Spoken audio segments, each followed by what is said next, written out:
안녕하세요. 유행과 함께하는 시민단체 코로나시아 상임이사 오기출입니다. 우리는 영화 투모로우를 보면서 실제로 영화와 같은 빙하기가 올까? 라는 이런 의문을 갖습니다. 그리고 지구온난화 유엔회의에서 발표하는 이 잭홀 박사에게 누군가 물었듯이 지구온난화는 지구 기온이 올라가는 것인데 빙하기가 가능한가요? 라는 의문도 품게 됩니다. 빙하기는 영화일 뿐이야 라고 생각할 수도 있습니다. 그런데 투모로우는 2만 년 전 선사시대에 일어난 사건을 모델로 해서 만든 영화입니다. 지구가 어떤 원인으로 더워지다가 갑자기 빙하기로 간 사건에 주목할 필요가 있습니다. 영화 투모로우처럼 정말로 빙하기가 올 수 있을까요? 투모로우의 전반부 1시간은 빙하기가 오는 과정을 역동적으로 잘 보여주고 있습니다. 후반부는 추위에 갇힌 아들 샘과 친구들이 살아남기 위해 노력하는 장면과 이들을 구출하려는 잭 박사와 동료들의 이야기를 그리지요. 지구온난화가 어떻게 빙하기로 바뀔까요? 이 장면들을 보시죠. 헤드랜드 기상센터의 랩슨 소장은 충격적인 사실을 발견하고 잭 박사가 평소에 연구하는 빙하기 모델과 현재 기상 변화가 같은 상황인지를 묻습니다. 두 사람은 빙하기가 곧 올 것이라고 직감하죠. 지난 2000년 3월 디스커버리 채널에서 방영된 맘모스 이야기가 떠오르는 장면입니다. 맘모스가 평화롭게 풀을 뜯고 있는데 갑자기 재앙이 닥쳐 수백만 마리가 한순간에 얼어버렸다는 이 이야기죠. 감독은 이와 같은 이야기를 통해 앞으로 벌어질 일들을 암시합니다. 영화 속 회의 장면을 한번 보시죠. 북극의 한파로 초토화된 상황이지만 회의에서 사람들은 원인을 찾지 못합니다. 여기서 잭은 해류가 바뀐 것이 원인이라고 말하는데요.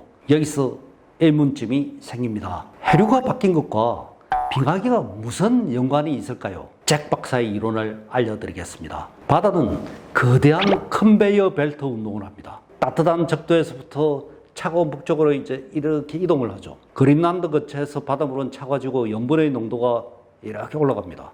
그런 바닷물은 무거워져서 바닥으로 깔아앉습니다. 무겁고 차가운 바닷물이 바닥에서 다시 적도로 이동합니다. 바다는 이렇게 이동하면서 적도의 열을 북쪽에 있는 육지로 전달하는 난방기 역할을 합니다. 그런데 온난화로 다량의 빙하가 녹아 바다로 들어오면 어떻게 될까요? 바닷물은 염분의 농도가 낮아지면서 가벼워지고 더 이상 아래로 깔아앉지 않게 됩니다. 이 지경에 이르면 이 바다의 컨베이어 벨트는 더 이상 돌지 않습니다. 난방기가 꺼진 북반구가 얼어붙는다는 이론이죠. 영화 속에서 슈퍼컴퓨터는 이 육주 안에 빙하기가 온다는 것을 보여줍니다. 이 거대한 허리케인 같은 한파폭풍이 세계가 만들어져 미국과 유럽, 아시아를 덮치는 것이죠. 2004년 만들어진 이 영화는 지구촌의 현실을 예언하고 있습니다. 영화가 나온 지 5년 뒤 정말로 영화처럼 북극이 캐나다, 미국, 유럽, 아시아로 이렇게 내려왔습니다. 그 뒤로는 매년 북극 한파가 내려오고 있습니다. 2019년 1월 20일 미국 시카고와 미시간에 북극이 그대로 내려와 영하 50도의 혹한을 만들었습니다. 이런 일은 지난 만년 동안 일어나지 않은 일입니다. 영화 투모로우가 지금 현실에서 서서히 일어나고 있습니다. 북극 빙하와 캐나다, 그린란드 빙하도 빠르게 녹고 있고 지구 평균 온도가 1도 오르는 동안 북극은 3도가 올랐습니다. 그린란드 바다는 그 무게가 가벼워지고 있습니다. 어느 순간 갑자기 해류 이동이 중지되어도 이상하지 않을 지경입니다. 영화 투모로우 속 정치가들의 태도도 눈여겨봐야 합니다.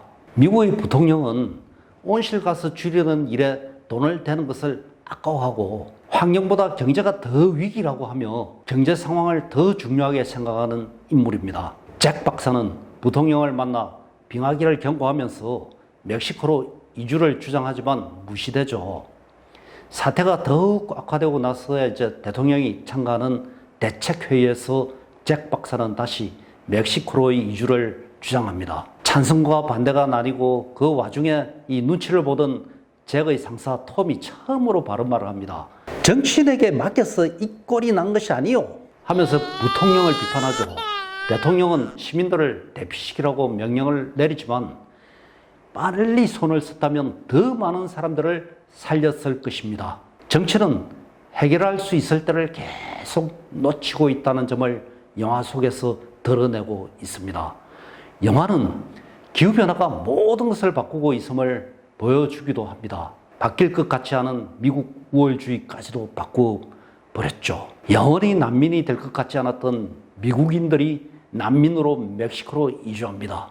그런데 멕시코 정부는 미국인들을 막으려고 국경을 폐쇄하죠. 미국인들은 기후변화로 난민 신세가 되어서 자동차도 버리고 불법적으로 멕시코 국경을 넘습니다.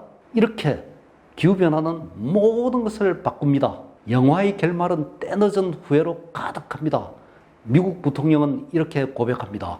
우리는 착각했습니다. 지구의 자원을 마음껏 사용해도 될 권리가 있다고 착각했습니다. 그것은 우리와 나의 오만이었습니다. 우리는 이제 제3세계 국가의 신세를 져야 하는 처지에 있습니다.